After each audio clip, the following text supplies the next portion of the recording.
Péché. Réfléchissez sur votre lit, puis taisez-vous. Euh, c'est Louis II, ça? Oui. Ah, Louis II. Louis II. Tremblez et ne péchez point. Uh-huh. Parlez en vos cœurs sur votre couche, puis taisez-vous. Alléluia. Louis II, il dit, tremblez, ne péchez point. Parlez en vos cœurs sur votre couche, puis taisez-vous. C'est un psaume de David. David qui est en train de parler, qui est en train de chanter et qui est en train de dire un peu cela. Il dit, tremblez et ne péchez point. Parlez en vos cœurs sur votre couche, puis taisez-vous. Amen. Et quelqu'un me dira, mais où est maintenant la paix là-dedans?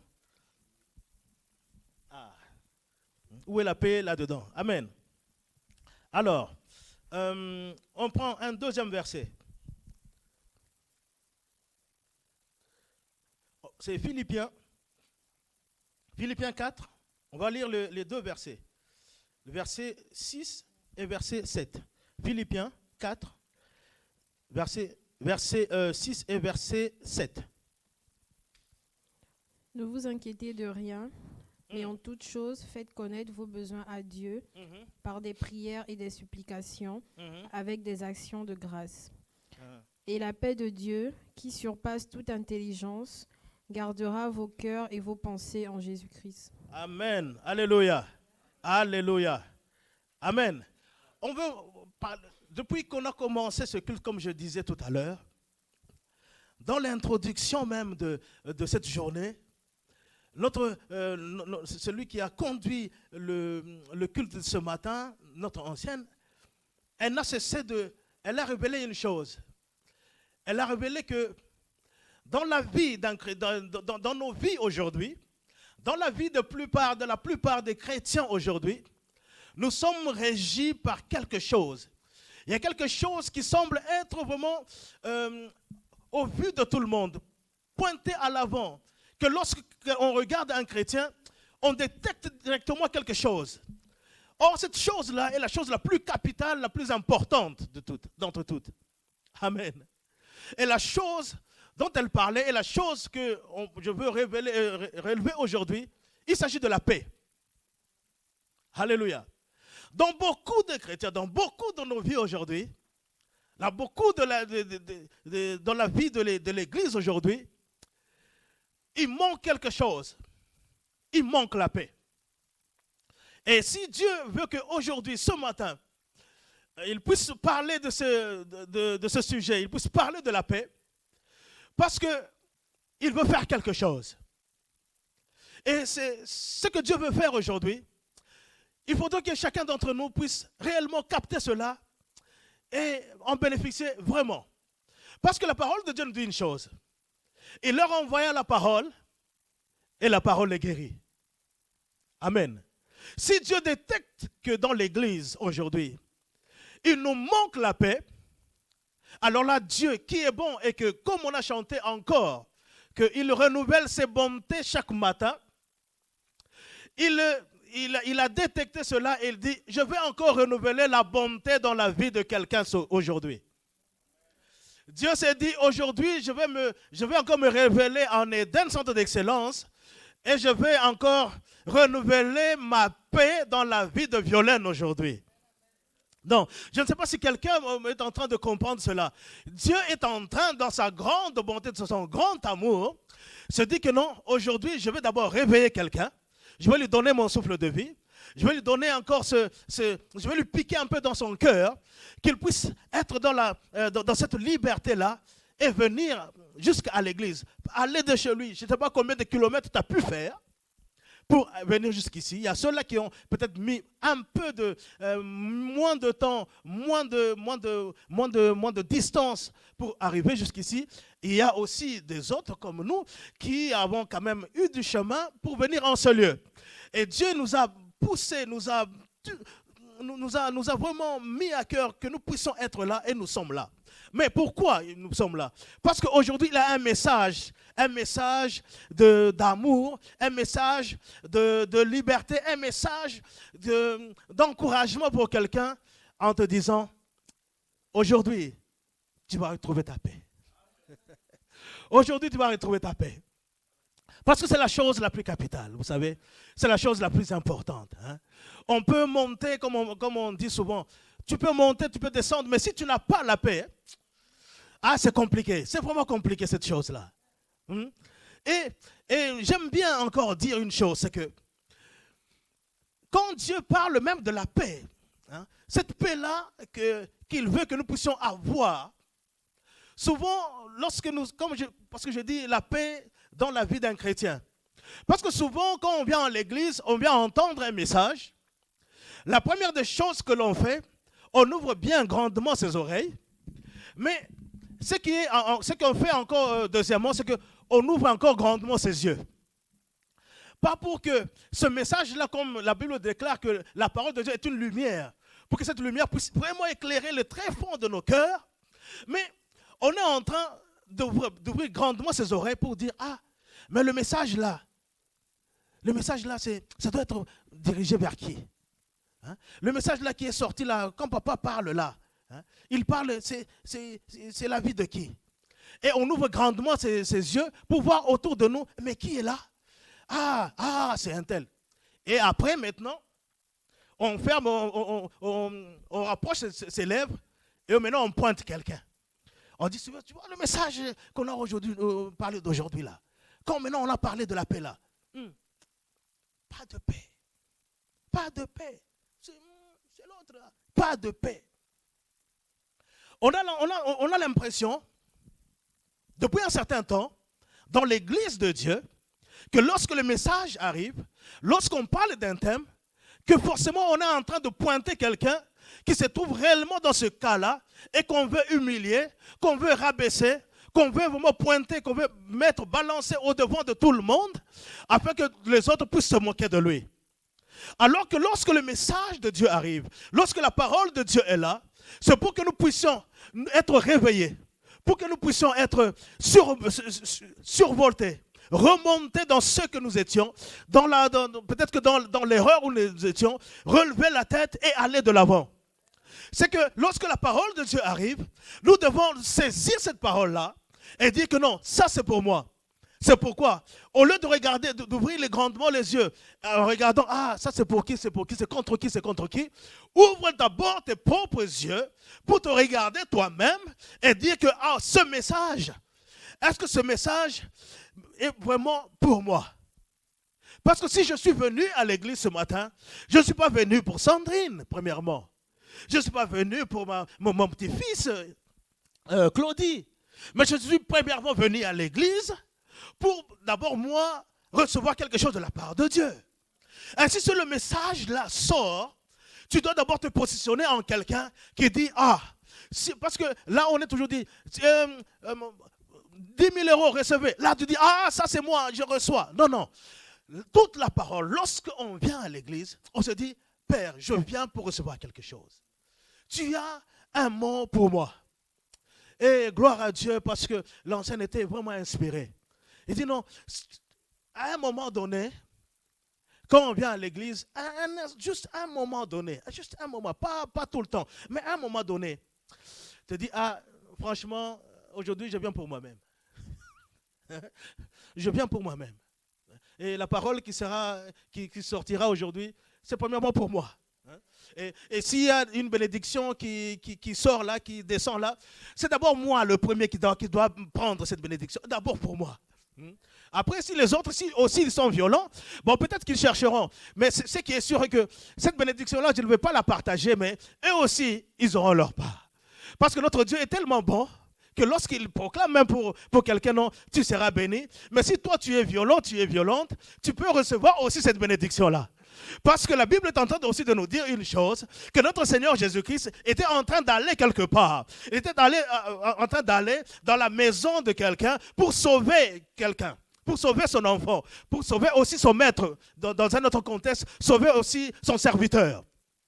Mais la Bible est en train de nous dire qu'en cours de chemin, quelqu'un qui était aussi révélé, quelqu'un qui était surmonté, quelqu'un qui aussi, il te dit non, il est en train de faire quelque chose, il a un grand potentiel celui-là. S'il est en train d'aller guérir un malade, mais moi aussi je suis malade. Moi aussi je suis malade, rébut quelque part. J'ai dépensé mon argent chez des médecins depuis maintenant beaucoup d'années, et puis je n'ai plus un rang en moi. Mais comme je suis aussi violente, je traverse les foules, je bouscule les gens et je vais toucher la robe du maître. Alors que le maître n'était pas censé à venir guérir cette femme-là. Est-ce que vous comprenez ça? Il s'agit là d'une certaine violence que nous devons nous faire lorsque même une parole sort. Combien même tu peux te dire non, c'est vraiment destiné à X, mais te dis, moi aussi je suis violent. Si moi aussi je n'ai pas part à cela, mais là maintenant, là tout de suite, là à cet instant-là, je m'accroche aussi. Je dois aussi avoir ma part là-dedans. Alléluia. Et lorsque maintenant on voit les choses dans cette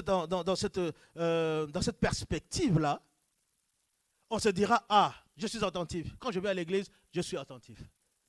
Quand je suis à l'église, je suis prête. Là, je deviens un fou, je deviens un lion. Là où surgit quelque chose, ça, j'attrape. Même si c'est pour, je ne sais pas, Teddy, mais moi, j'attrape aussi. Hein? Même si c'est pour, non, moi, j'attrape, c'est pour moi aussi. Amen. Ah, et la paix est quelque chose d'important. Et même lorsque on parle de cette paix-là, dans Philippiens, on est en train de nous dire qu'il faut d'abord demander. Comme parce que Dieu dit, soyez en paix envers tous. Soyez en paix, soyez en paix. Mais la première des choses, Dieu nous demande aujourd'hui, c'est d'être d'abord premièrement en paix. Pas envers ton voisin, pas avec ton voisin, pas avec ton papa, pas avec ta maman, pas avec ton pasteur, pas avec tes enfants, pas avec tes collègues de classe ou des collègues de travail. Sois premièrement en paix envers toi-même. Premièrement, en paix envers toi-même. Si tu n'es pas en paix envers toi-même, c'est compliqué de pouvoir partager quoi que ce soit avec les autres. C'est compliqué d'être aussi en paix avec ton voisin, avec ton père que tu aimes beaucoup, avec ta maman que tu aimes beaucoup, avec tes amis avec qui tu travailles, que tu as lié beaucoup des liens forts d'amitié. Mais si d'abord tu n'es pas en paix envers toi-même, c'est compliqué. Tu peux monter, comme on dit, tu peux monter, tu descends. Tu ne peux rien donner. La Bible est en train de nous dire une chose, qu'on ne donne, non, dis encore beaucoup plus fort, qu'on ne donne, je ne peux pas te donner 1000 euros si je n'ai pas 1000 euros en compte. Est-ce que tu réalises ça? Je ne peux pas te donner une voiture si j'en ai pas, moi. Hein? Je peux te donner 50 euros. Si j'en ai, je te le donne. Je peux te donner. Ainsi, la Bible est en train de dire, on ne donne que ce que l'on a. Alors, comment tu veux paix avec tout le monde si d'abord toi-même, tu n'es pas en paix envers toi-même? Dieu est en train de nous dire ce matin, ô Église, ô Éden, ô chrétien, que premièrement, recherche premièrement la paix envers toi-même. Oh. Et cette paix, tu dois la rechercher en toutes circonstances, en toutes choses. Tu dois rechercher la paix. Quand tu lis bien la parole de Dieu, tu vas te rendre compte que c'est tellement, même Paul, il a parlé de ça, mais tellement qu'on le lit un peu de haut, hein, un peu superficiellement ou rapidement, parce qu'il y avait quelque chose qui était, dont l'Église était vraiment attirée, et on lisait cela, mais de façon survolée, mais on n'arrivait pas à le dire. Hein, on n'arrivait pas à poser là-dessus. On n'arrivait pas à voir que ce qui d'abord premièrement, la chose la plus importante et capitale, c'est la paix d'abord envers nous-mêmes. Si tu as une paix envers toi-même, là tu peux faire quelque chose. Tu peux aussi transmettre cette paix avec les autres. Alléluia. Alléluia. Il y a Paul qui disait quelque chose de beaucoup plus... Je vais retrouver ce passage-là et je vous dirai. C'est tellement un peu subtil. Hein. On ne dirait pas qu'il parle vraiment de la paix, mais il est en train de parler de la paix et qu'on puisse vraiment être attaché là-dessus. Amen. Alors, cette paix-là, premièrement, que tu dois avoir toi, envers toi-même, premièrement. Cette paix-là, elle est beaucoup plus attaquée. Elle est moins attaquée. Chaque jour de notre vie, lorsque tu te lèves, je suis en train de parler à toi qui es chrétien. Parce que la paix dont aujourd'hui je veux parler, c'est la paix dans la vie d'un chrétien. Donc, pour nous chrétiens, il faut savoir une chose. Nous sommes dans un monde où celui qui règne dans ce monde, il est l'ennemi de ceux-là qui se sont attachés à Dieu, qui sont attachés à Christ. Si tu es chrétien, sache que premièrement, ta paix est combattue tous les jours de ta vie. Dans plusieurs domaines de la vie d'un homme, la paix est combattue. Et Christ lui-même, il a dit une chose. Et ça, c'est... j'aime bien ce qu'il a dit. Il a dit, mais quoi? Mais vous croyez quoi? C'est Jésus-Christ, hein, qui dit, mais vous croyez quoi?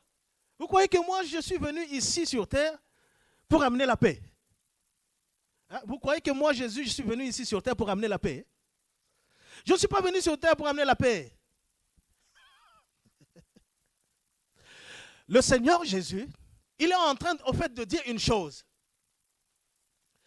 Il est en train de nous dire que on ne doit pas, comme on est chrétien, on ne doit pas se dire que ça y est, Dieu est avec moi, donc j'ai tout. Ça y est, donc l'ennemi me laissera tranquille. Ça y est, ma maison, elle est déjà faite, donc hurrah.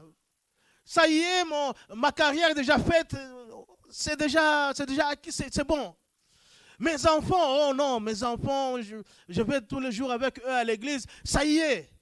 Ma femme, voilà, mais déjà soumise, donc voilà, donc je dis, allons à l'église, on va à l'église, donc ça y est. Non, il est en train de dire que tant que nous sommes sur la terre, ce n'est pas la paix pour nous, mais c'est la guerre constamment. C'est la guerre constamment. Il dit, je ne suis pas venu pour apporter la paix, mais je suis venu pour apporter une certaine guerre. Mais cette guerre-là qu'il est en train de dire, ce n'est pas la guerre contre les voisins. Ce n'est pas la guerre contre ceux-là qui ne sont pas chrétiens. Ce n'est pas la guerre contre ceux-là qui sont peut-être musulmans. Ce n'est pas la guerre contre ceux-là qui ne sont pas dans la même église que toi. Mais la guerre que Dieu est en train de... Jésus-Christ est en train de nous dire, premièrement, tu dois avoir la guerre contre toi-même. C'est que ta position de tous les jours, ta conception, tu es né dans une famille, tu es né dans une communauté, avec des a priori, avec une certaine culture, qui fait que pour un Africain, il y a une certaine vision, une façon de voir des choses, qui sont peut-être complètement différentes ou à l'opposé d'un Asiatique ou d'un Européen. C'est-à-dire que même si on est chrétien, on a toujours quelque part ce fardeau-là que l'on transporte, en fait. On a toujours ce poids-là de la culture que l'on transporte. Dans notre façon même d'écouter. Pour nous, justement, pour nous les Africains, pour moi qui suis africain, je peux vraiment parler pour moi. Justement, lorsque quelqu'un parle, premièrement, est-ce qu'il est en train de dire, il est en train de dire qu'on parlait contre moi? Est-ce qu'il est en train de... C'est comme ça. Donc, la première des choses, c'est que directement, on veut vraiment situer les propos des uns des autres par rapport à une certaine condamnation contre soi-même. Si ce n'est pas contre soi-même, ah non, donc ce n'est pas moi. Donc, il condamne, il est en train de condamner l'ancienne. Hein? C'est comme ça. Lorsqu'on est. Alors, cette paix-là, ce combat-là que l'on a en permanence, aujourd'hui, Dieu veut que nous puissions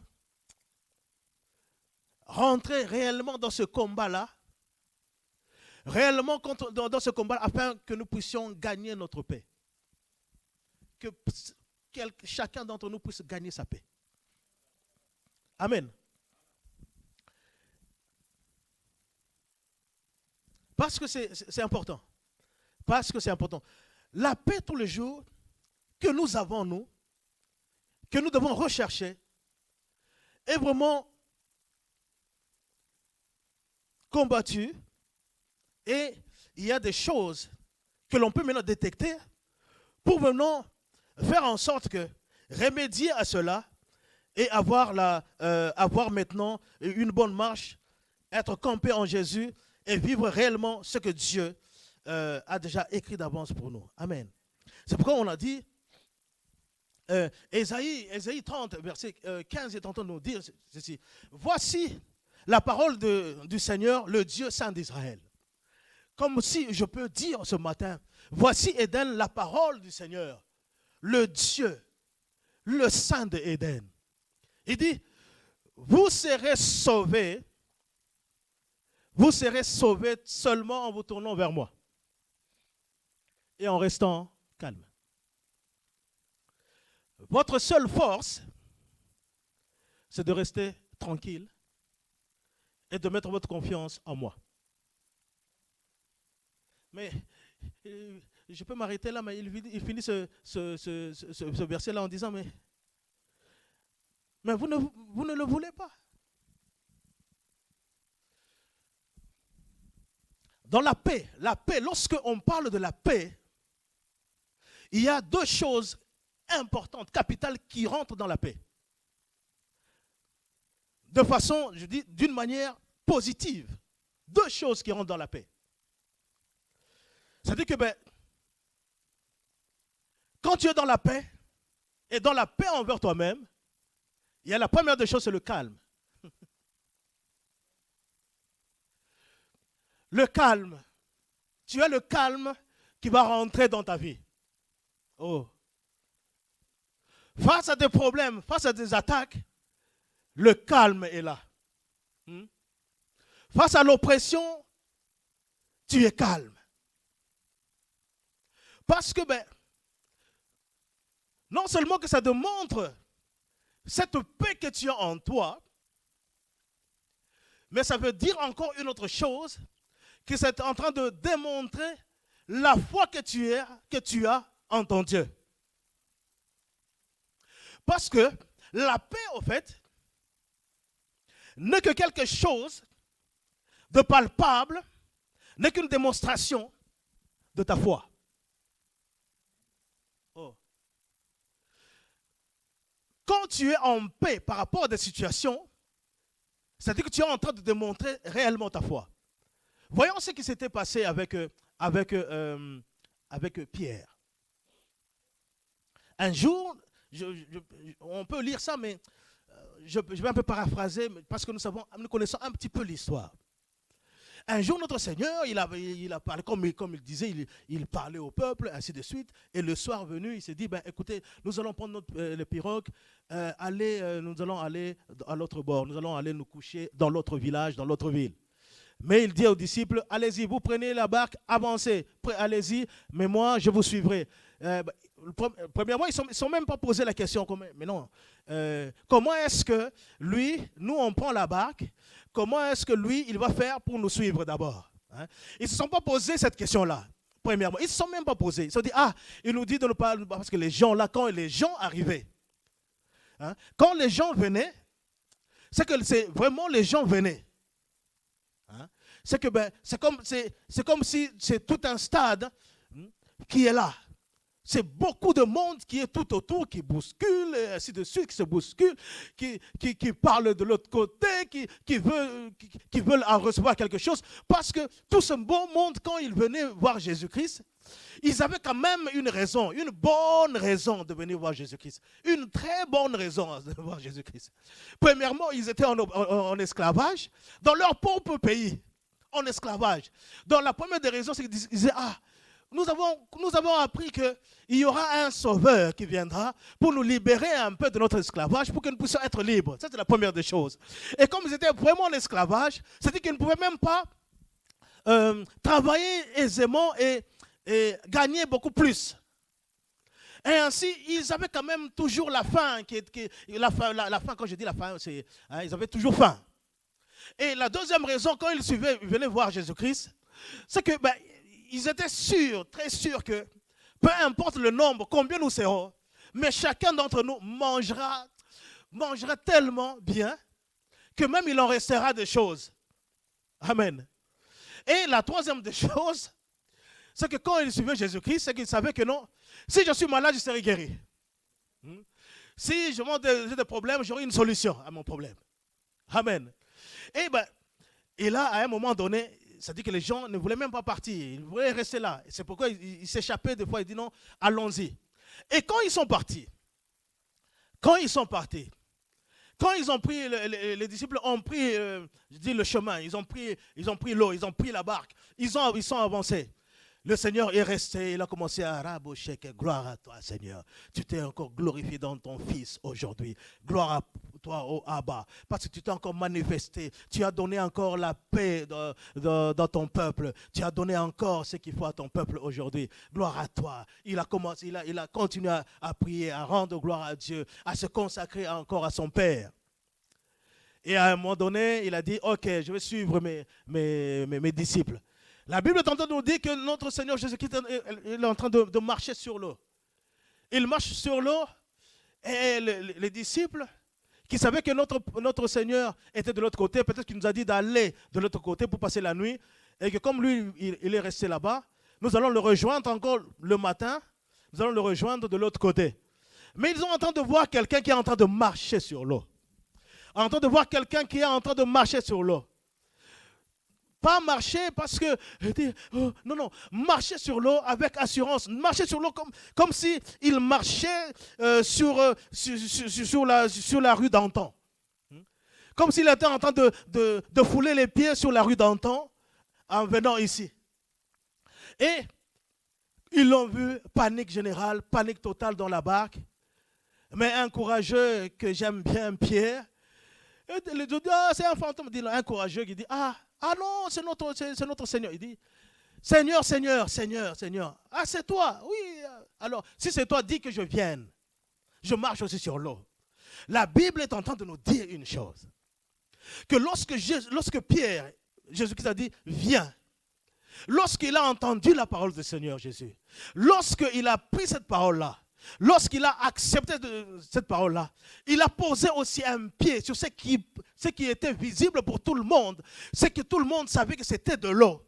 Et dans la loi naturelle, dans la loi que nous savons, la loi même de la physique, que lorsque, avec un certain poids, tu poses quelque chose sur l'eau, la chose ne peut que couler.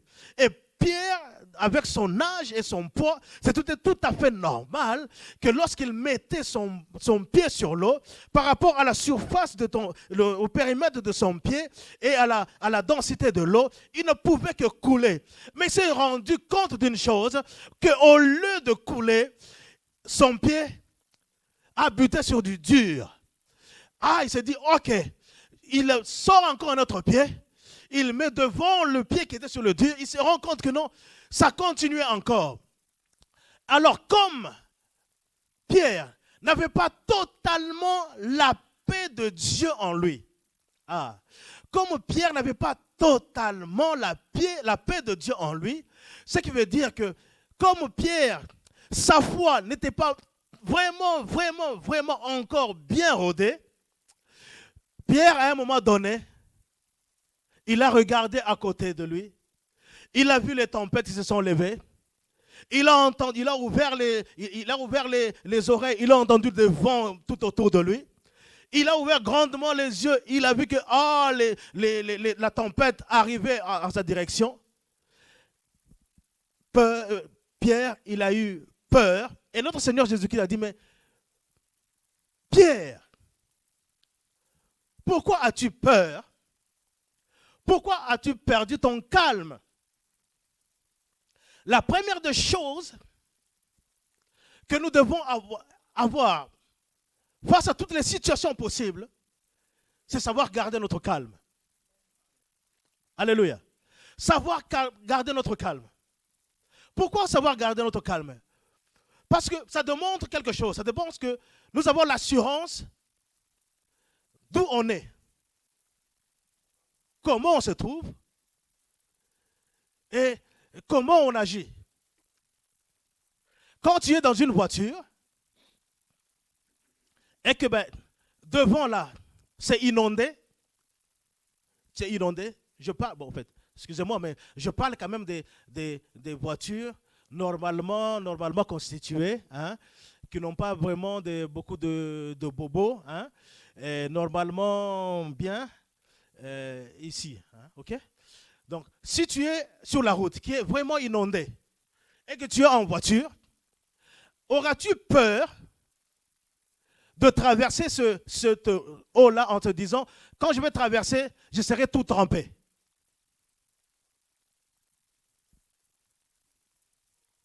Que non. Quand il y a une flaque d'eau là, si je passe en voiture, là, je suis bien habillé pour aller à l'église. Ah, je vais arriver à l'église tout trempé, tout sali. Pourquoi? Parce que tu as l'assurance que ta voiture où tu es, elle est bien fermée, les vitres sont bien levées, il n'y a pas de fuite, il n'y a pas de, la carrosserie n'est pas fissurée, l'eau ne s'infiltre pas dans la carrosserie, même le toit, même si ça venait d'en haut, ça ne rentre pas.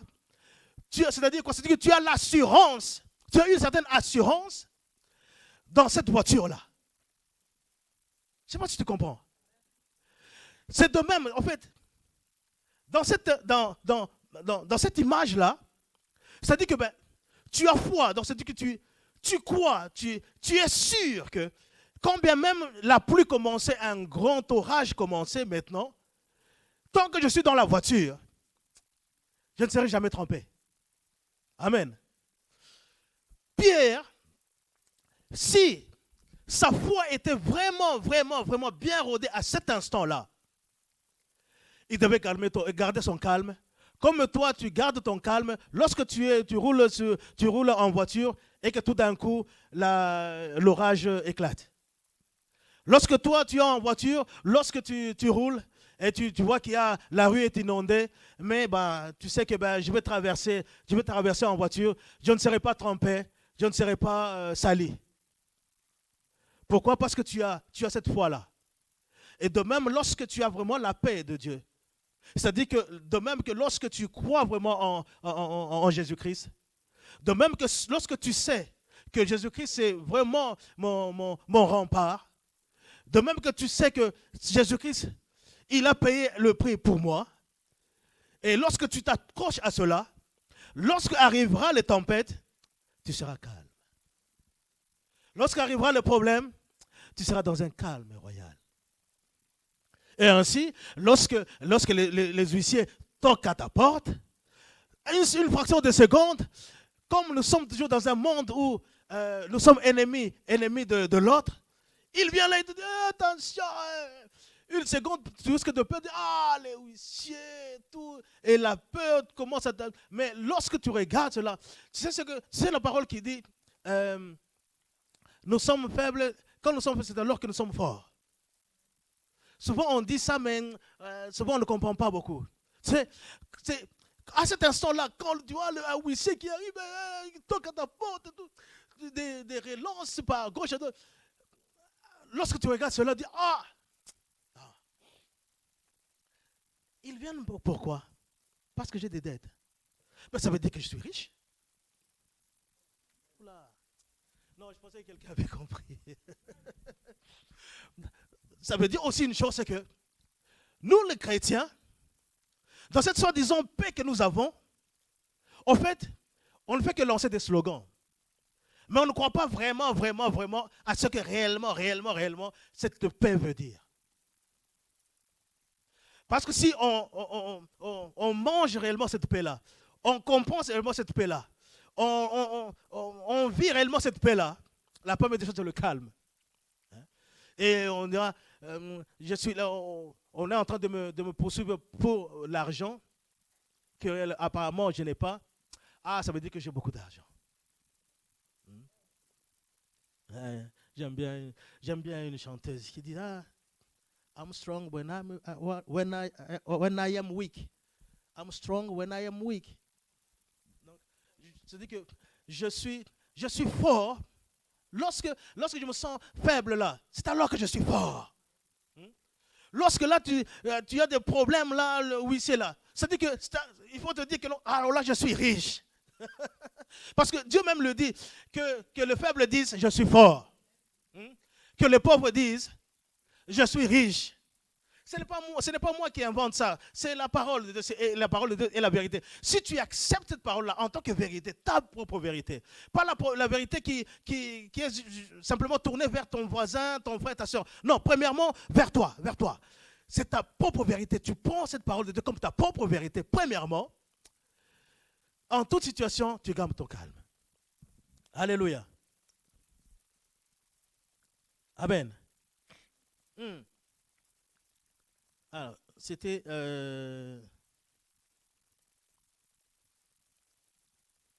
Philippiens. Ah non, c'était Philippiens. Hein? Comment? J'ai pas compris.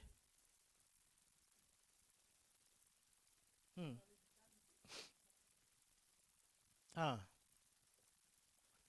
Non, là c'était Philippiens. Philippiens 4. Hein? Parce que quand on a la paix, c'est-à-dire que on a la foi et on garde son calme. Et le contraire vraiment de ce manque de paix là, c'est lorsque maintenant Philippiens est en train de nous dire, ne soyez inquiétés de rien. Parce que lorsqu'on est inquiété, ça démontre que vous n'avez pas la paix. Alors, pour pallier à ce manque de paix-là, de calme-là, qu'est-ce qu'il faut faire maintenant? Mais demandez toujours à Dieu ce qu'il vous faut. Oh. Ça dit que tu as des problèmes dans un domaine donné, ce problème-là qui te plombe ta paix, qui fait en sorte que tu n'es pas dans le calme, sache que Dieu, ton Père, il a un grand trésor avec tout ce dont tu as besoin. Et les choses que tu vas recevoir, ce sont des choses qui vont compenser ce manque que tu as et qui vont pallier à qui vont combattre cet ennemi de la paix qui est l'inquiétude, qui est ce manque de calme. Amen. Il dit, et quand vous prierez, faites vos demandes avec un cœur reconnaissant. Ainsi, la paix de Dieu, qui dépasse tout ce que nous pouvons comprendre, la paix de Dieu qui surpasse tout ce que nous pouvons comprendre, gardera vos cœurs et vos pensées unis en Christ Jésus. La paix de Dieu.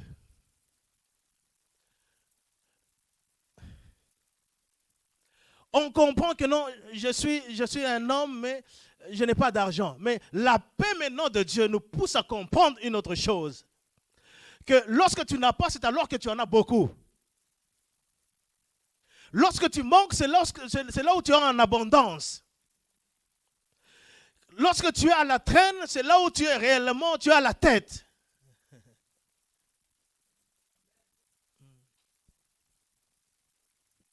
Ne vous inquiétez de rien.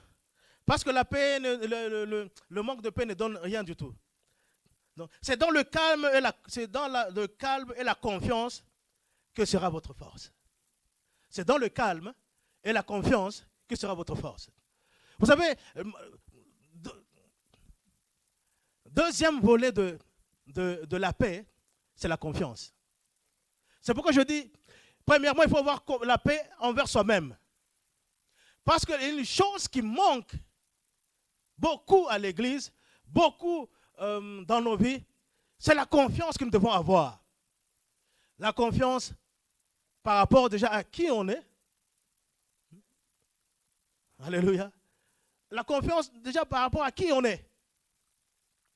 On n'a pas tellement confiance en nous-mêmes que tout ce qui est autour de nous semble tellement beau, tellement bon et des choses copiables.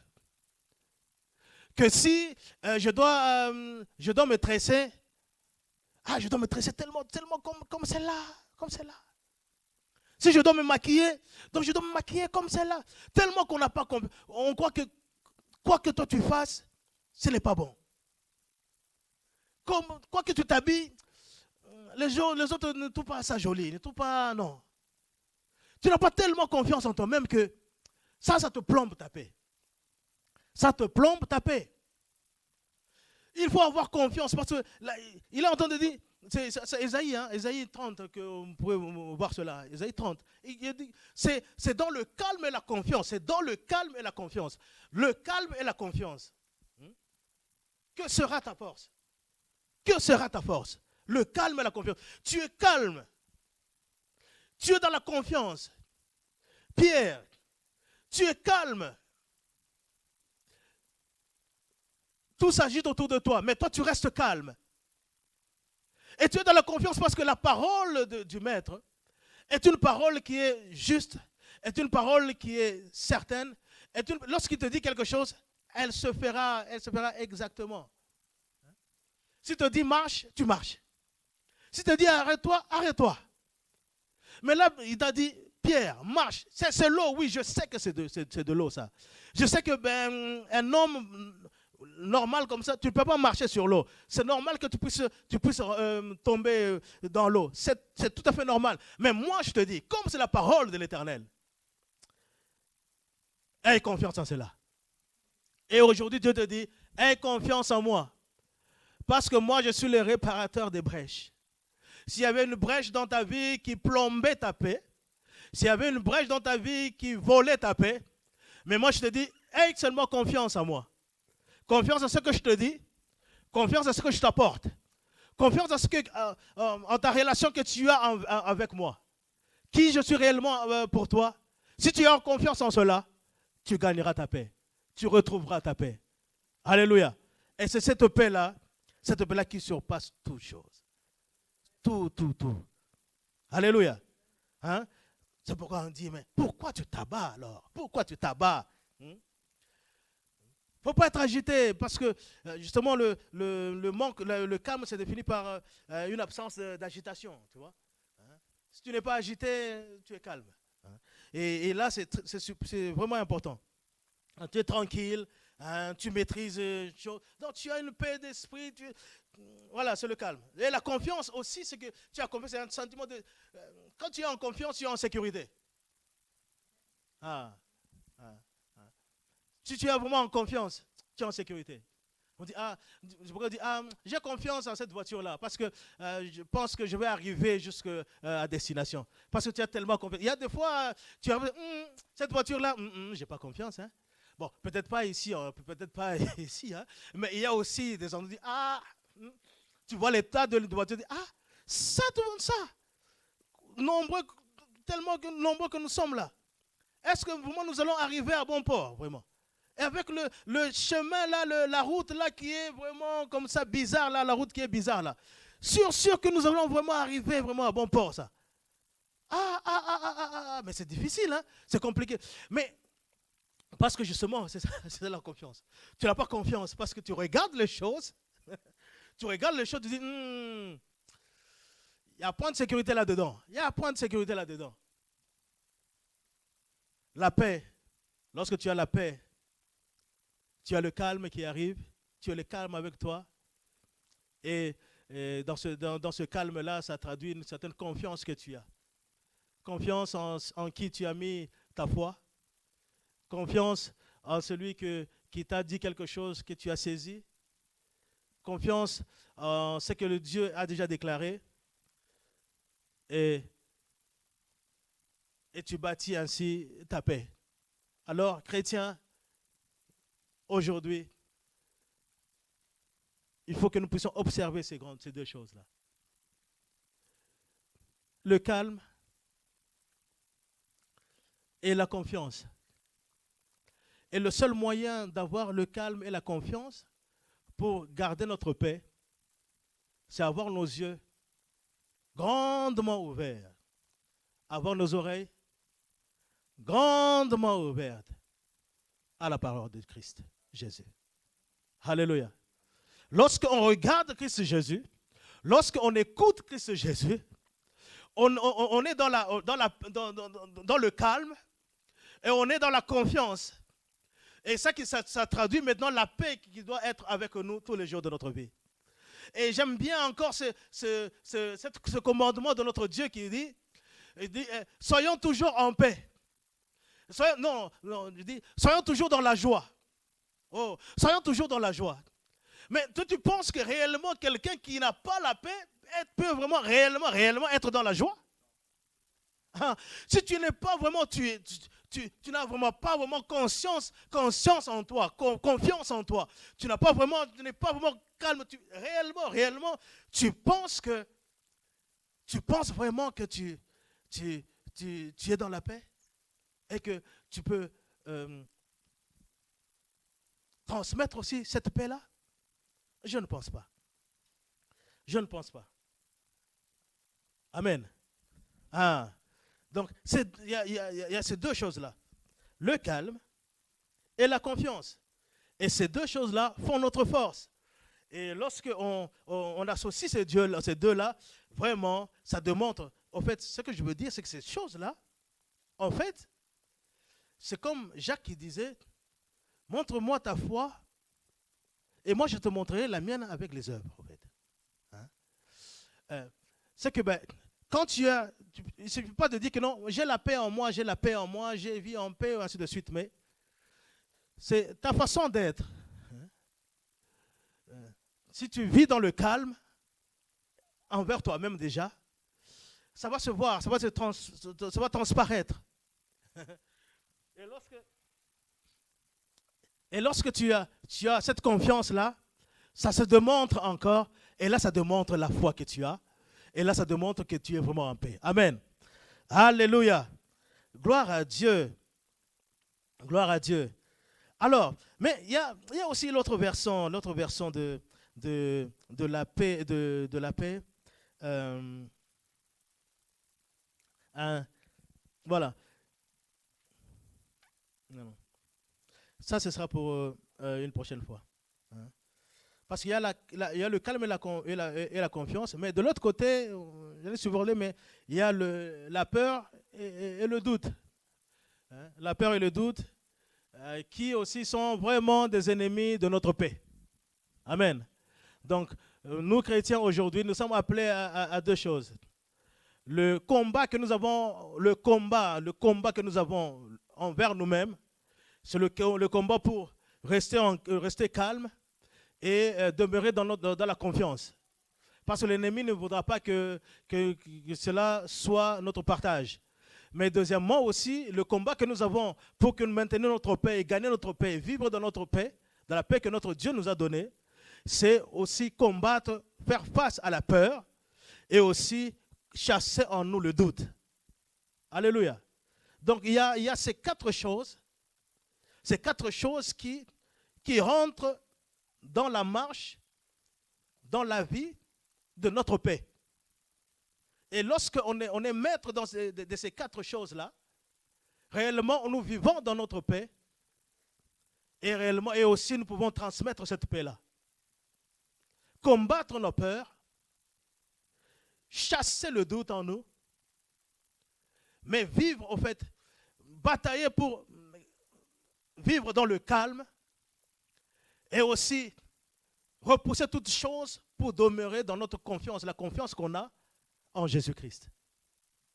Alléluia. La confiance qu'on a en Jésus-Christ. Ce matin, d'où tu suis, où tu es, je veux réellement, pas moi, mais l'Esprit de Dieu veut réellement que, en tant que chrétien à l'Église, en tant que chrétien dans la vie de tous les jours, que tu puisses gagner la paix. Non, que tu puisses réellement gagner ta paix. Hein? Parce qu'il y a beaucoup de choses aujourd'hui qui démontrent qu'il n'y a pas de paix. Hein? Et nous sommes beaucoup à la poursuite, à la recherche de la paix tous les jours. Hein? Et aujourd'hui, le grand chemin que le Père veut nous montrer aujourd'hui, c'est que chacun d'entre nous, nous avons choisi la bonne part, parce que c'est cette part-là qui nous amènera réellement cette paix véritable. C'est notre positionnement en Christ Jésus. Lorsque nous avons accepté Jésus-Christ comme Seigneur et Sauveur, il ne suffit pas simplement de se dire que nous sommes chrétiens, de porter l'étiquette des chrétiens comme si on portait juste une chemise et qu'on peut la changer, ainsi de suite. Non, il veut que nous puissions, en étant chrétiens, que nous puissions démontrer que réellement nous sommes chrétiens. Et la chose qui va montrer à tout le monde que nous sommes chrétiens, c'est que lorsqu'ils nous regardent, ils diront réellement, il a quelque chose. Et c'est quelque chose-là, c'est la paix. C'est la paix. La paix qui se passe aux choses. Et la paix de l'Éternel. Est-ce qu'on peut se lever? Est-ce qu'on peut se lever?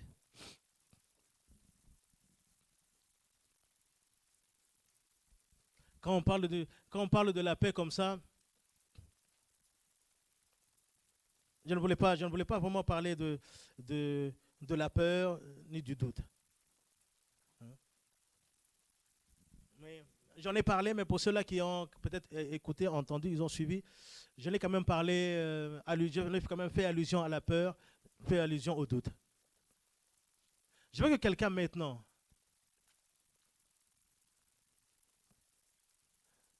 dise d'abord merci à Dieu, parce que si il a voulu qu'aujourd'hui, le dimanche passé, qu'on puisse parler de la jalousie, parce que ça dit qu'il a voulu que quelqu'un puisse être guéri de cette jalousie-là. Hein? Que l'Église puisse être guérie de cette jalousie-là.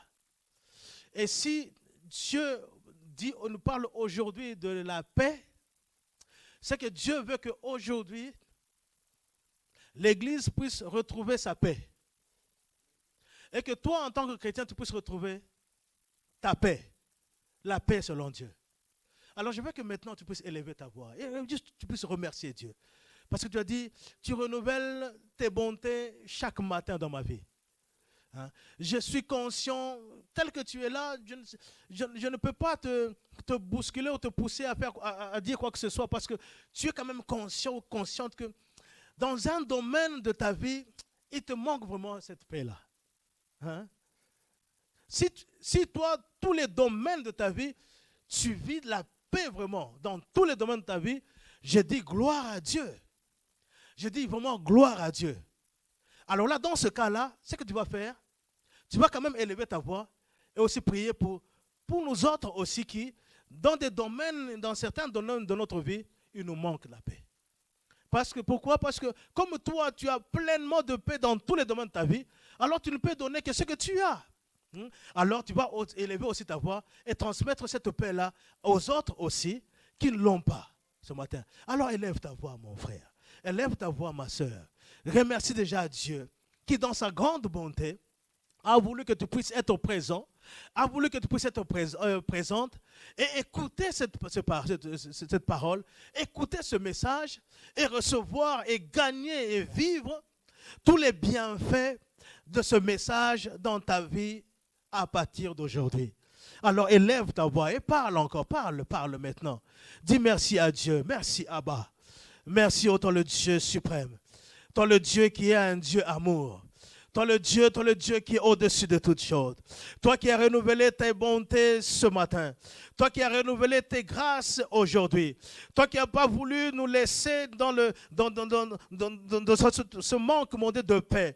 Toi qui n'as pas voulu que nous puissions rester loin, mon Dieu, au Père, loin du calme. Toi qui n'as pas voulu que nous puissions rester, mon Dieu, hors de la confiance en toi. Père, merci parce que ton message est descendu, est tombé, est arrivé aujourd'hui pour nous booster, Seigneur. Pas principalement à ma soeur qui est à côté de moi, mon frère qui est à côté de moi. Mais je sais que premièrement, tu as parlé à mon cœur. Premièrement, tu veux, mon Dieu, au Père, donner quelque chose à ma vie. Tu veux vraiment que ma vie puisse retrouver toute la paix. La paix que toi, tu sais accorder. La paix que toi, tu sais donner. C'est pourquoi je suis reconnaissant par rapport, mon Dieu, à ce message. C'est pourquoi je suis reconnaissant par rapport à ta parole ce matin. C'est pourquoi je suis reconnaissant par rapport à ce que toi tu nous donnes aujourd'hui. Merci pour ta paix, Seigneur. Merci, mon Dieu, de ce que toi tu es avec moi tous les jours de ma vie. Et comme tu es avec moi tous les jours de ma vie, alors là je dois, mon Dieu, vivre dans la confiance.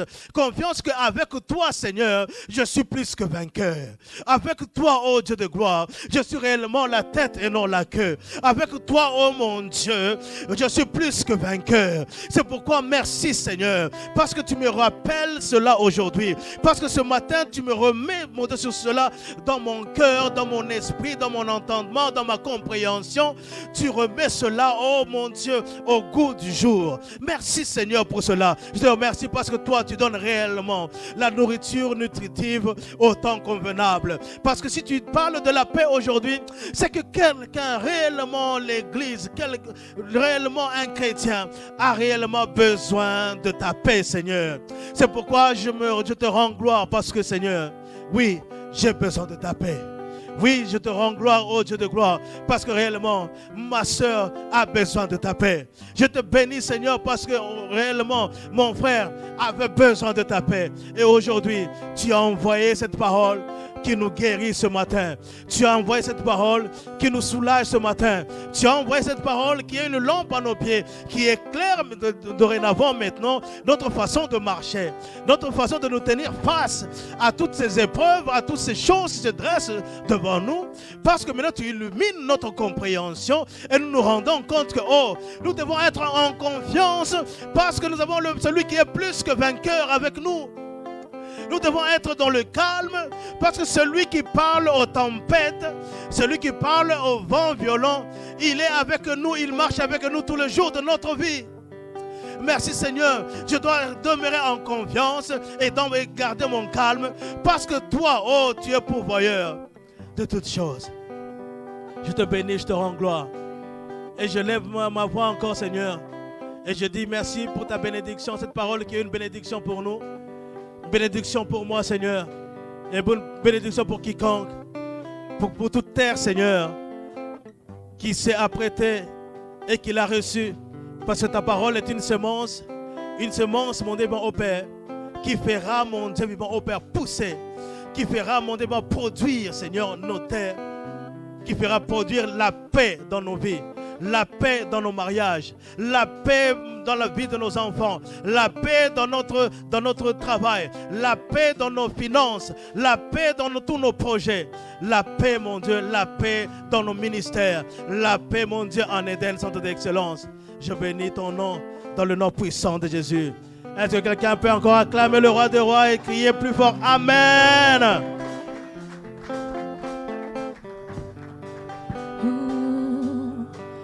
Dans mon parcours sur la terre, tout peut sombrer. Dans ma marche vers le ciel, tout peut sombrer. Et si la peur met des doutes sur ma route, je chanterai. Tu es fidèle, Emmanuel, Emmanuel, Emmanuel, Emmanuel. Je chanterai ta fidélité, Emmanuel. Je chanterai ta fidélité, Emmanuel. Je chanterai ta fidélité, Emmanuel. Merci Seigneur pour ta parole. Merci Seigneur pour ta présence. Merci Seigneur pour ta grâce. Oui, Emmanuel, toi qui es le prince de paix. Jéhovah Shalom. Prince de paix tu es. Nous te célébrons encore Seigneur. Nous te rendons grâce pour ta parole et pour ton serviteur. Gloire à toi Seigneur. Est-ce que tu peux donner une offrande d'acclamation?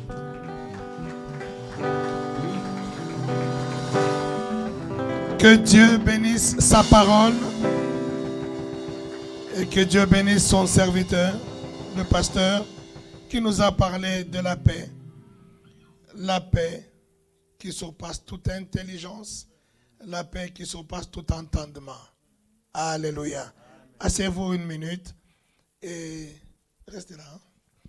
Nous allons finir. Je voulais tout simplement rendre hommage et témoignage à cette parole, que la paix qui surpasse toute intelligence, c'est une parole qui doit bâtir la foi dans ton cœur. Amen. Je parlais avec des hommes de Dieu hier. J'étais à un mariage du fils du docteur Lévy qui s'est marié hier. Et on discutait, on parlait de la foi. Et dans la discussion, pendant qu'on parlait, l'Esprit de Dieu me parlait. Et l'Esprit de Dieu me disait, tu vois, vous parlez de la foi. En fait, vous explique, vous dites la foi, c'est bien. Mais en fait, est-ce que, par exemple, le Seigneur, même les apôtres, quand on lit dans la parole de Dieu, ils n'ont pas enseigné sur la foi. Il n'y a pas des enseignements sur la foi. Mais il y a quelques mots, quelques paroles, quelques passages qui, par exemple, Hébreux 11, on nous explique, on nous définit un peu la foi. La foi est une ferme assurance des choses qu'on espère, une démonstration des choses qu'on espère, tout ça. Et ce sont que des définitions et puis quelques témoignages. Les anciens, pour l'avoir obtenu, ils ont fait ceci, ils ont fait cela. Voilà, on donne quelques témoignages. Mais il n'y a pas vraiment un enseignement sur la foi. Vous savez pourquoi il n'y a pas cet enseignement sur la foi? Parce que la foi, ça ne s'enseigne pas. La foi vient. La Bible dit la foi vient. Et elle vient de quoi? Elle ne vient pas d'un enseignement sur la foi. Elle vient de ce qu'on entend de la parole de Christ. Donc tu veux enseigner la foi à quelqu'un, parle-lui de Christ. Enseigne-lui Christ. Fais-le connaître qui est Christ. Qui est Christ en lui. Qui est Christ avec lui. Qui est Christ dans le monde. Qui est la position de Christ dans ta vie. Et c'est ça qui bâtit ta foi. Ce n'est pas te donner foi, point numéro 1, la foi c'est ceci, point numéro 2, la foi c'est cela, point numéro 3. Non, si tu veux faire 1.1, point 2, point 3, dis Christ 1.1, Christ point 2, Christ point 3, Christ point 4. Et là tu bâtis la foi de quelqu'un. Alléluia. Et là, ça me montait dans le cœur pendant qu'on discutait, on parlait de la foi, tout le monde faisait des commentaires, mais moi ça me montait dans le cœur. Je dis tout ça, c'est pas pour bâtir la foi. On est en train de se donner mais bâtir la foi, c'est asseoir quelqu'un dans cette voiture. Par exemple, que le pasteur a donné comme exemple tout à l'heure, que quand tu es dans une voiture, elle est fermée, et qu'une autre voiture, ça arrive souvent, une autre voiture vient en sens inverse, et va éclabousser de l'eau, et tu es là-dedans, tu n'es pas en train de te coucher pour que ça ne te touche pas. Parce que tu es dans l'assurance que tu es dans ta voiture, tout est fermé, la voiture ne va pas te toucher. En fait, c'est avoir cette assurance-là. C'est comprendre qui je suis, où je suis. Je suis habité par quoi?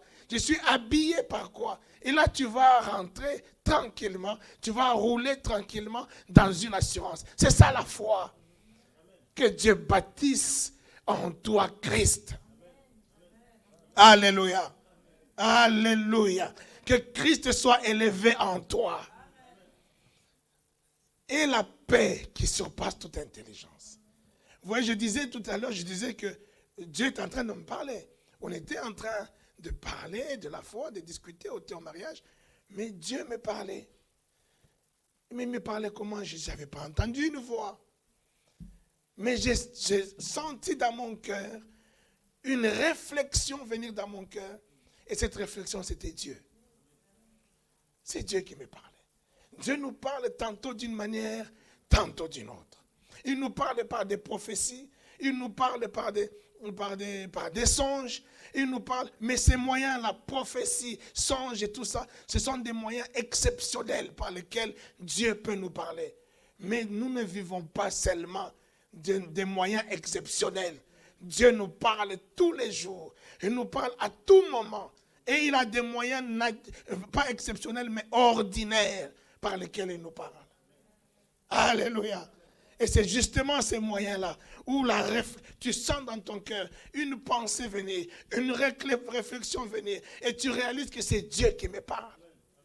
C'est Dieu qui me parle. Nous, on veut chercher toujours Dieu qui nous parle dans un vent, qui nous parle dans une agitation, dans une puissance, dans une prophétie. Quelqu'un me dit, Dieu m'a dit, j'ai vu. Non, Dieu nous parle à tout moment. Tu veux que Dieu te parle, ouvre la Bible, et dans ce que tu vas ouvrir là, dans la lecture biblique, Dieu te parlera. C'est un moyen ordinaire par lequel Dieu te parle. Alléluia. Tu cherches, tu as un problème, tu as une situation, que tu veux trouver la réponse, tu veux trouver la solution à la situation. Va chercher qu'est-ce que la Bible dit par rapport à telle situation. Et quand tu liras cette parole-là, c'est Dieu qui te parle. D'une manière ordinaire. Alléluia. Ne cherche pas Dieu dans la montagne, ne cherche pas Dieu, il est dans la simplicité. Tous les jours, à tout moment, il te parle. Il te parle. Et la paix qui surpasse toute intelligence, que nous avons vu dans Philippiens. Je vais essayer de clôturer là-dessus. Avant de prendre Philippiens, écoute ce que Apocalypse nous dit. Apocalypse 3, au verset 8, il dit, « Je connais tes œuvres. Voici. Parce que tu as peu de puissance. Parce que tu as peu de puissance et que tu as gardé ma parole. Et que tu n'as pas renié mon nom. J'ai mis devant toi une porte ouverte que personne ne peut fermer. Oh mon Dieu. J'ai mis devant toi une porte ouverte que personne ne peut fermer. Est-ce que tu peux dire Amen à ça? Non, dis Dieu a mis devant moi une porte que personne ne peut fermer. Mais il commence par dire parce que tu as peu de puissance.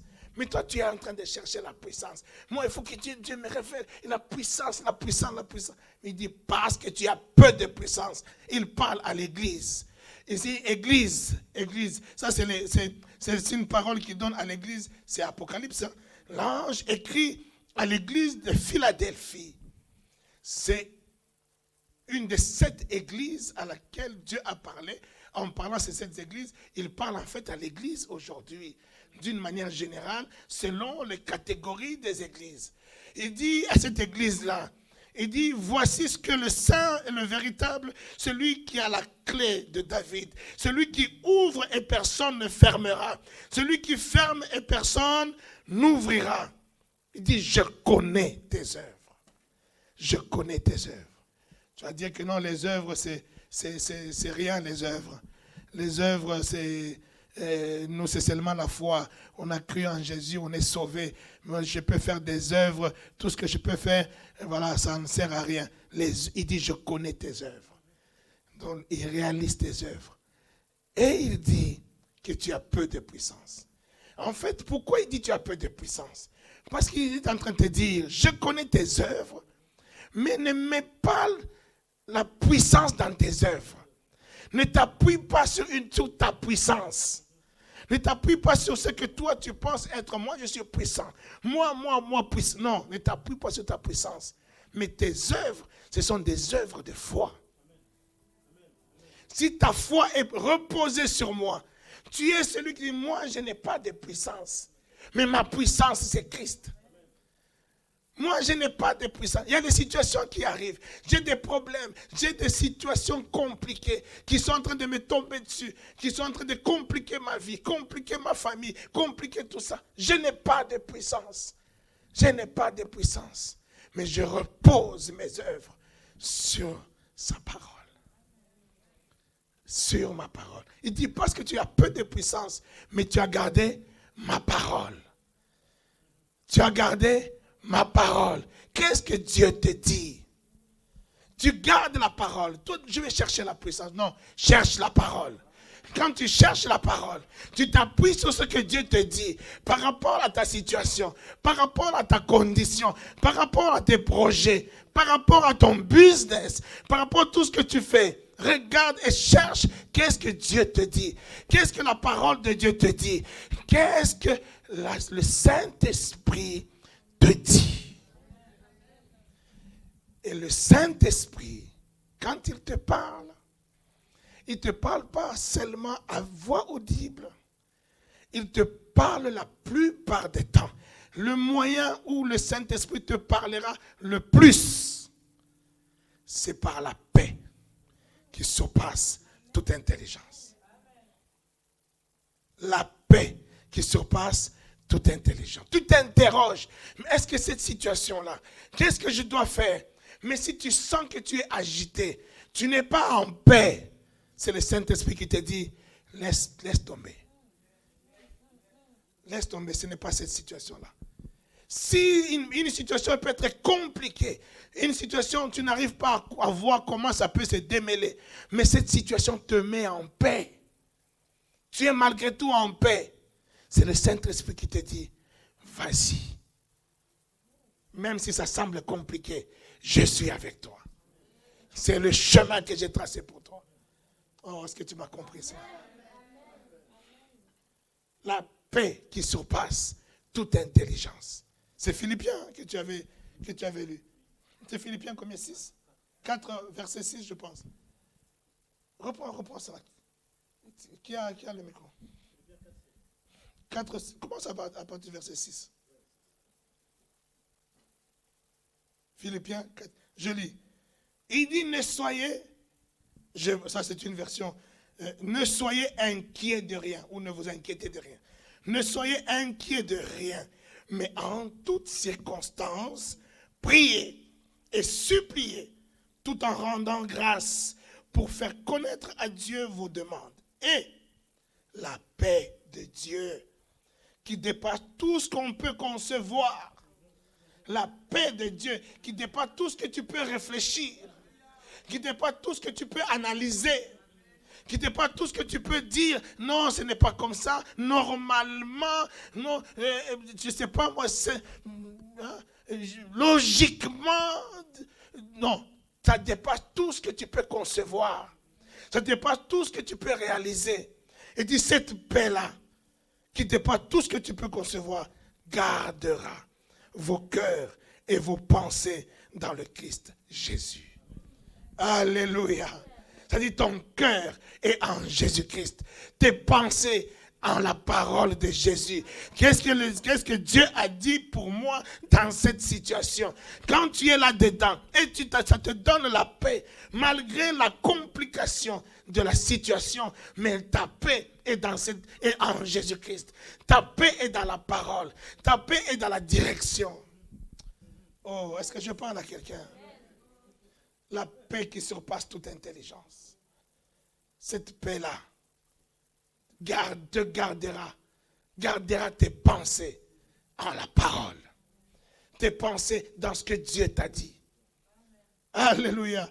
Une servante de Dieu que j'aime beaucoup, que j'ai beaucoup suivi à une certaine époque, elle donne son témoignage. Elle dit, je devais me marier. Il y a eu un fiancé, quelqu'un qui m'a dragué, qui est venu se présenter, qui veut me marier. Et à l'église, tout le monde était très content. Il dit, ah waouh, le frère là, c'était le frère, le formidable frère de l'église. Et il a ses moyens, il a tout ça. Et très, voilà. Et il dit, mais je ne comprenais pas. Je n'avais pas la paix dans mon cœur.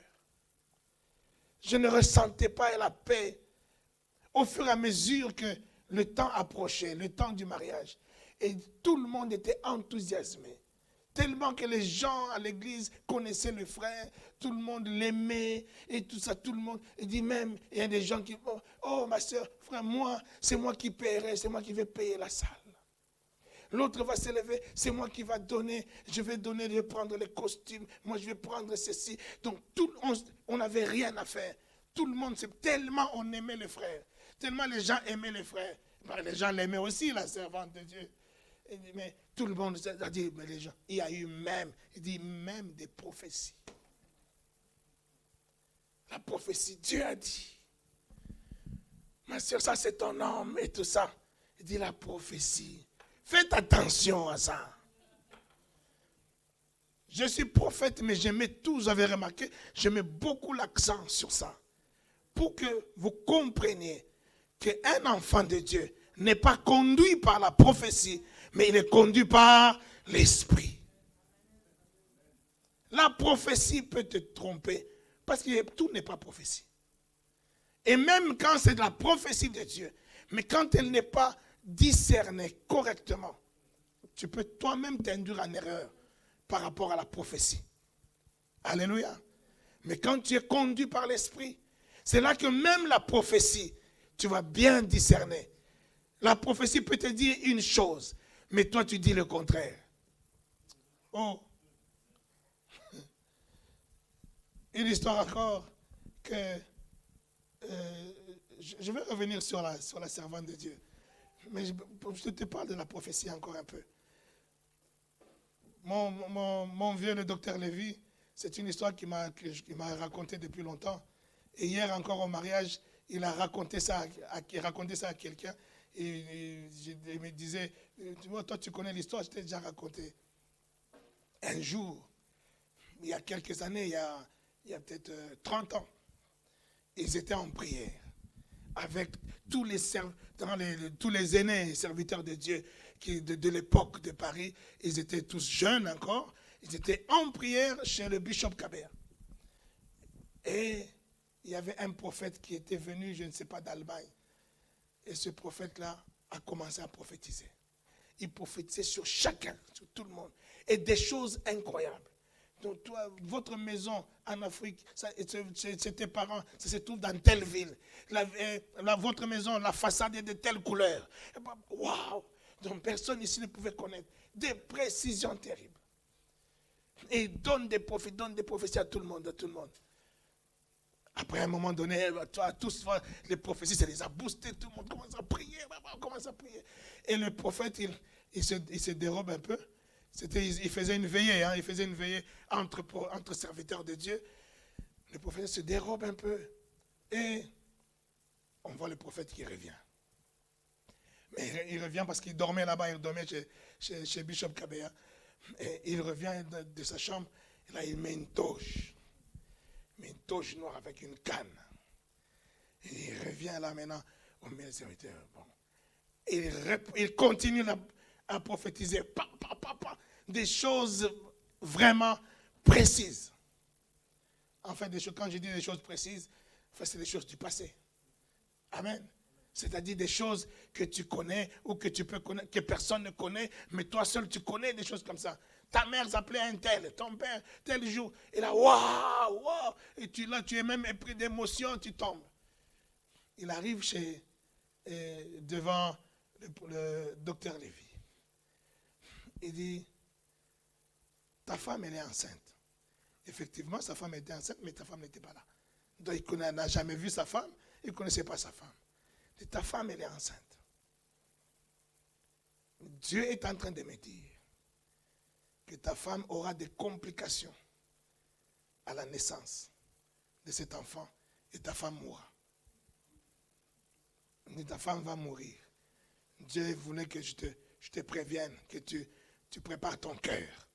Ta femme mourra à la naissance de cet enfant-là. Docteur Lévy s'est levé. Il dit, elle ne mourra pas au nom de Jésus. Je conteste cette prophétie. Le prophète dit, ah, tu contestes la prophétie, c'est pas moi, c'est Dieu qui parle. Il dit, je conteste, dis-lui à ce Dieu-là qui te parle. Dis-lui que moi, je refuse cette prophétie. Il dit, depuis que je suis prophète, je parcours le monde. Je donne des prophéties partout. C'est la première fois que quelqu'un s'oppose à la prophétie que je donne. Il dit, si c'est la première fois, alors sache que tu peux prophétiser partout. Mais devant moi, aujourd'hui là, je te dis, au nom de Jésus, cette prophétie ne marchera pas. Je refuse cette prophétie. Et d'ailleurs, cette réveillée-là, c'est fini. Tout le monde dehors. C'était même pas chez lui. Mais tellement fâché. Il dit, c'est fini, plus personne ne va prier. Quand on s'est supplié, l'autre dit, non, c'est fini, c'est fini. Il a chassé même le prophète. Alléluia. Ce bébé qui était dans le ventre, aujourd'hui, va avoir 18 ans. Est-ce que vous comprenez ça? Ça veut dire que même la prophétie, il faut faire attention. Ce n'est pas parce que quelqu'un dit, Dieu me dit, qu'il faut dire Amen. Non, ne dites pas Amen à tout.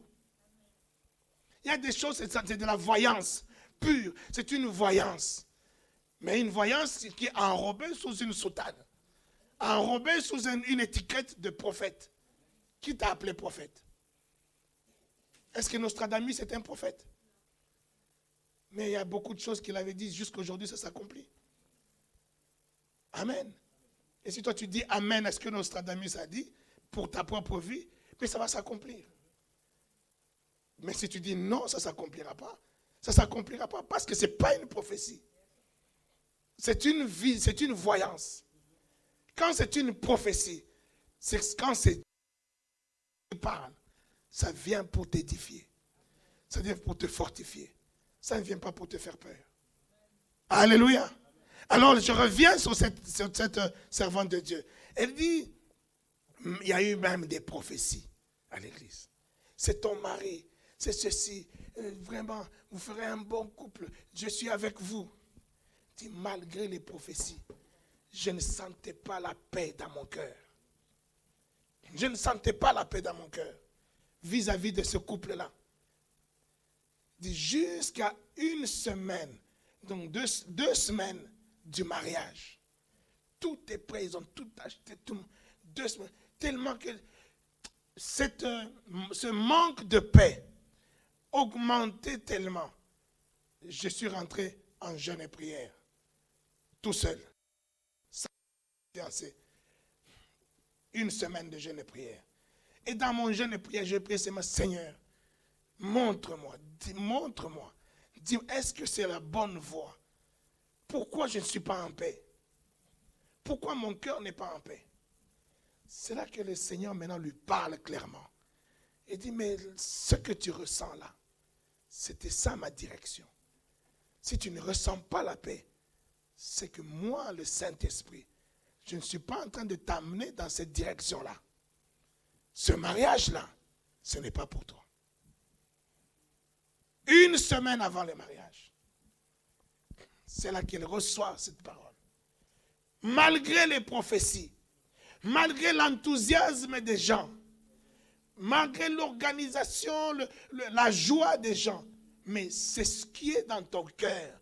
La paix que tu peux ressentir dans ton cœur qui va faire la différence. Écoute cette paix-là. Cette paix-là, c'est le Saint-Esprit qui te parle. Tu fais un business, tu veux entreprendre quelque chose. Cherche toujours cette interrogation du Saint-Esprit. Qu'il te dise. Tout le monde a dit que c'est bon. Tout le monde a dit que c'est une bonne affaire. Mais qu'est-ce que Saint-Esprit tu me dis à moi?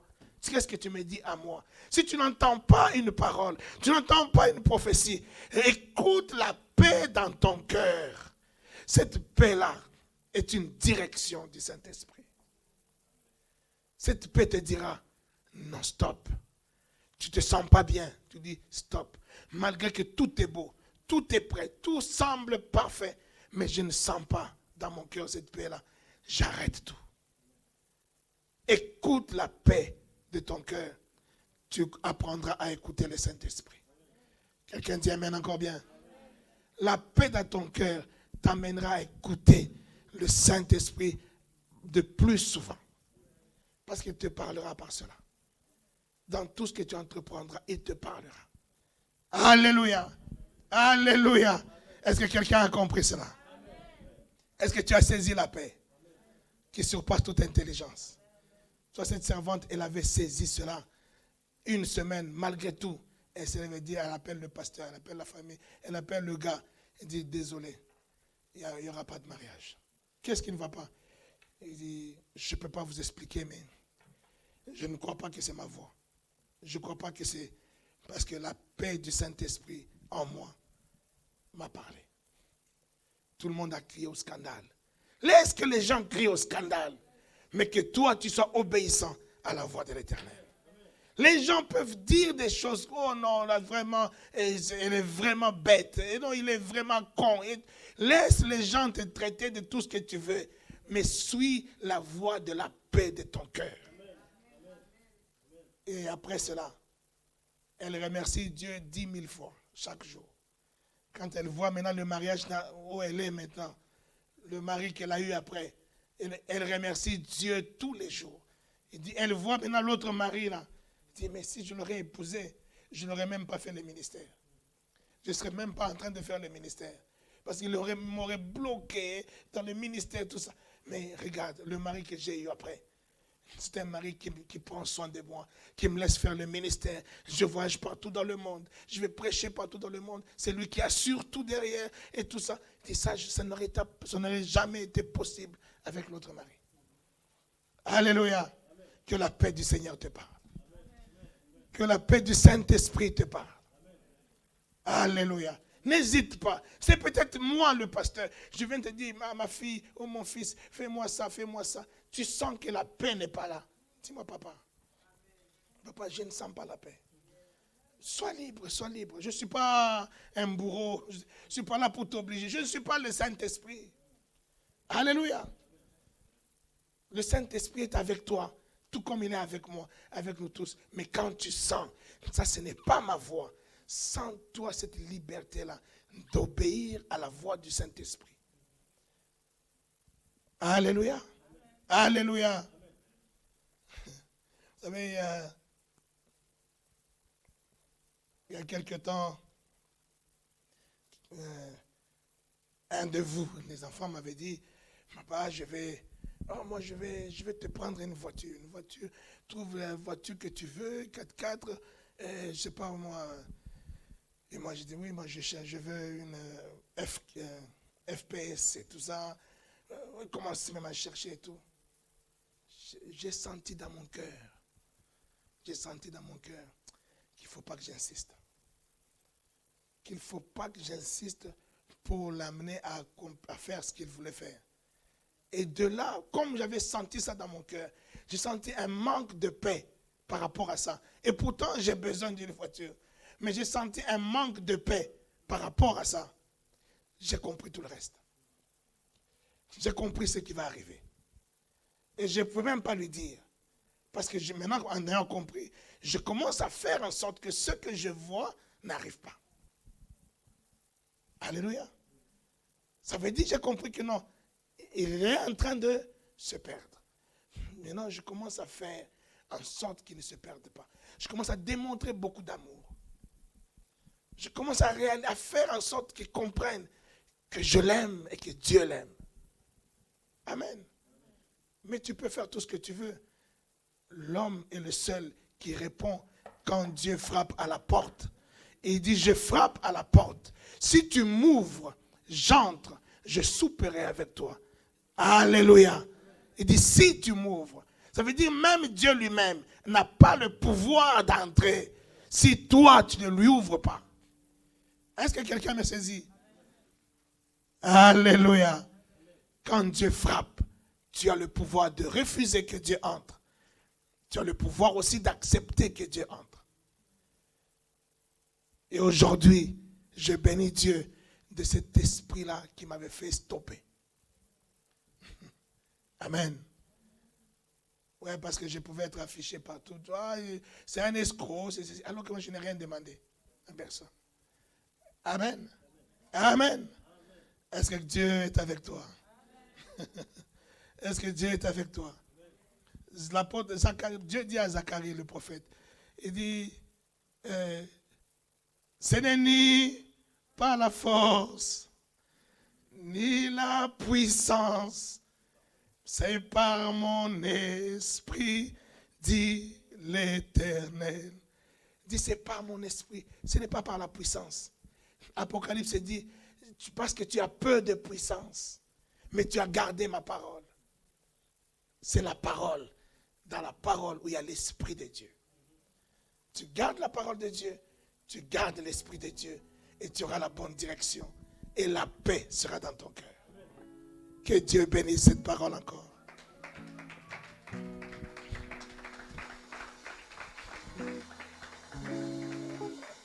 À partir de demain matin, nous démarrons 3 jours de jeûne et prière, accompagné avec notre dévotion matinale de 5h à 6h du matin sur Zoom. Amen, sur Zoom et Facebook, bien sûr. Amen. Ce sont les 3 jours que nous donnons comme prémisse du mois de mai à Dieu. Où nous nous remettons à Dieu et nous disons à Dieu, sois le premier, sois l'alpha de ce mois de mai. Conduis-nous dans tout ce qui va toucher à notre mois de mai. Toutes les décisions que je prendrai, les directions que je prendrai en ce mois de mai, qu'ils soient conduits par toi. Je te donne la dîme de mon temps. Je te donne la dîme de mes prières. Et je me lève tôt le matin, à 5h du matin. Je me lève conformément à ta parole. Dès le matin, Seigneur, tu as recommandé à Moïse. Dès le matin, tu as recommandé à Job. Dès le matin, tu as parlé à tes saints, à tes serviteurs qui nous ont précédés.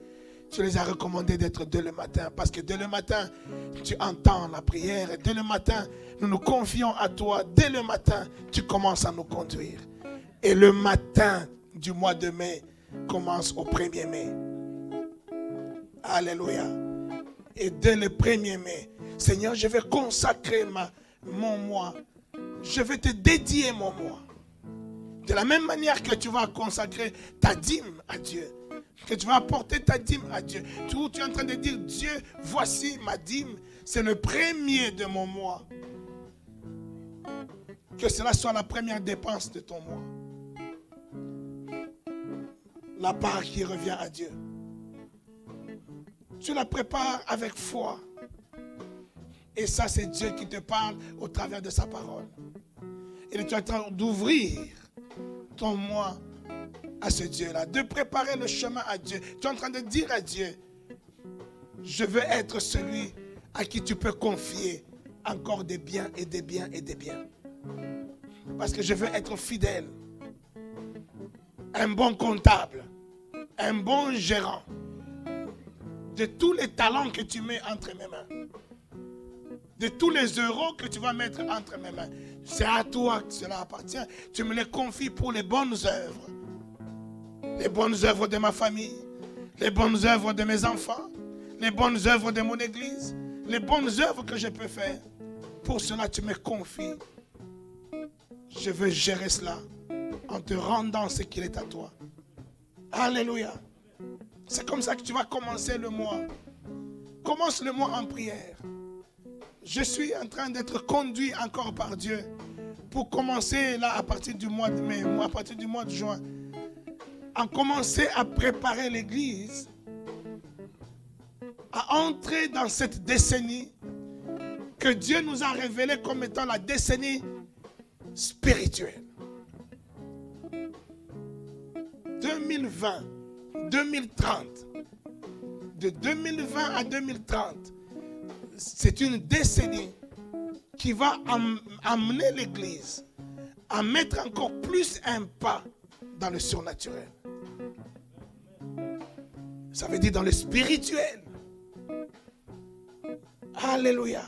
Et le spirituel n'est pas seulement ce qu'on ne voit pas. Le spirituel est ce qu'on voit. Que le Dieu de toute grâce, celui qui se plaît à démontrer sa puissance là où il y a peu de puissance, là où on reconnaît peu de puissance. Je n'ai ni force ni puissance. Il est celui qui démontre sa puissance. Que ce Dieu-là fasse du bien à Eden, centre d'excellence. Que ce Dieu-là soit celui qui va te visiter à partir de ce mois de mai. Que Dieu-là te conduise, qu'il te conduise pas à pas à être le véritable témoin de sa puissance. Témoin de sa force. Témoin de ses miracles. Mon Dieu, mon Dieu, mon Dieu, je vois les miracles arriver. Je vois les miracles arriver. Et j'aime quand ce Dieu-là, ce Dieu qui aime que nous puissions arriver au point où tu peux dire à Dieu, qu'est-ce qu'il adviendra de moi? Qu'est-ce qu'il adviendra de moi? Moi qui ai tout quitté. Qu'est-ce qu'il adviendra de moi? Mon Dieu, celui qui prend un homme de rien du tout et tout d'un coup tu deviens quelqu'un. Mon Dieu, c'est ce qui va arriver dans ta vie. C'est ce qui va arriver dans ta vie. Ce Dieu qui peut te surprendre. Le matin tu te lèves comme ça. Et tu croises quelqu'un dans la rue qui te dit, je ne sais pas pourquoi, mais est-ce que tu peux me donner ton compte en banque? Ton RIB, je vais te virer de l'argent, je ne sais pas pourquoi. Est-ce que je parle à quelqu'un? Mon Dieu, le Dieu capable, le Dieu qui est capable de l'impossible. Il ne te connaît pas, il te croit dans la rue, mais un homme te dit, je voudrais te confier mon entreprise. Tu ne serais pas par hasard quelqu'un capable de faire telle chose. Parce que je ne sais pas pourquoi je suis fatigué. Je vais te donner mon entreprise. Une entreprise qui a des millions. Oh, toi tu vas dire non, peut-être c'est une entreprise qui est en faillite. Non, qui est déjà bien en place. Il veut te le donner. Non, dis, ce Dieu est capable. Il est capable, ma fille. Il est capable. Nous ne pouvons pas, tu ne peux pas. Il ne faut pas limiter Dieu. Ne limite pas Dieu. Prépare ton cœur. Sois préparé à n'importe quel type de miracle, à n'importe quel moment. N'importe quel moment. Toi, sois fidèle. Fidèle au poste. Toi, fidèle au poste. Et prépare-toi dans ton cœur. Simeon a dit, j'attends de voir la consolation d'Israël. La consolation d'Israël. Parce que dans son cœur, il sentait que moi, Simon de mon vivant, je verrai la consolation d'Israël. Il le sentait dans son cœur. Mais il a fallu qu'il reste aussi à son poste. Il était tout le temps au temple. Il servait au temple. Et un jour, pendant qu'il servait, dit la Bible, Un jour, pendant qu'il servait, on amena l'enfant Jésus. Et là, l'Esprit lui dit, voici la consolation d'Israël que tu as toujours attendue. Celle que tu as toujours ressentie dans ton cœur. Que moi, je verrai la consolation d'Israël. Voici. Et c'est lui qui a eu la chance.